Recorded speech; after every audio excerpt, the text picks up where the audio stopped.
Қайырлы күн достар, менің каналыма қош келдіңіздер. Венский вафлидің рецептісін қабыл алыңыздар. Өте жұмсақ, нәзік болып шығады, жасап көріңіздер.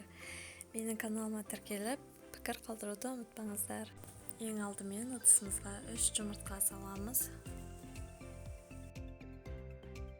Жұмыртқамыздың үстіне 100 грамм қант саламыз.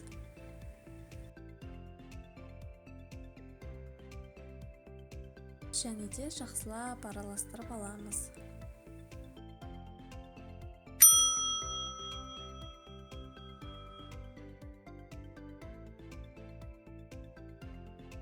Араластырып алғаннан кейін 150 грамм қаймағымызды салып аламыз.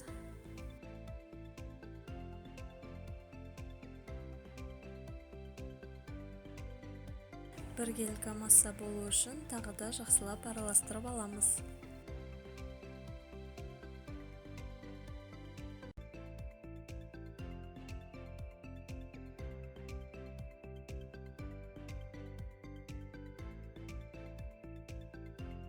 Кейін 200 граммға бір ас қасық разрыхителімізді салып, араластырып аламыз. Және де онды екіге бөліп саламыз.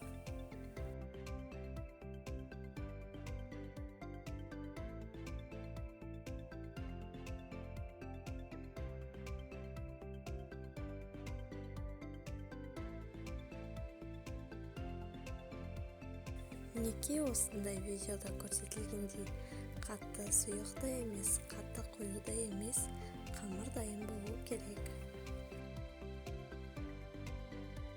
Алдын ала қыздырылған вафельницаға қамырымызды салып шығамыз.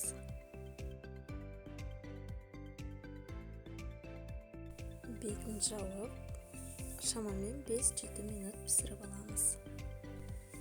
Менде 5 минутта пісіп, дайын болды. Әркімде вафельница әртүрлі болғандықтан, оның қызуы да әртүрлі. Ең бастысы қызара бастаған кезде аламыз. Міне достар, біздің вафлиіміз дайын болды. Өте жұмсақ, нәзік, міндетті түрде жасап көріңіздер. Қалауларыңыз бойынша бетін әрлеп, сәндеп, шайға ұсынсаңыздар болады. Егерде видеоны соңына дейін қараған болсаңыздар, тіркеліп, комментарий жазып кетуді ұмытпаңыздар. Сіздермен бірге болған алуа, астарыңыз дәмді болсын.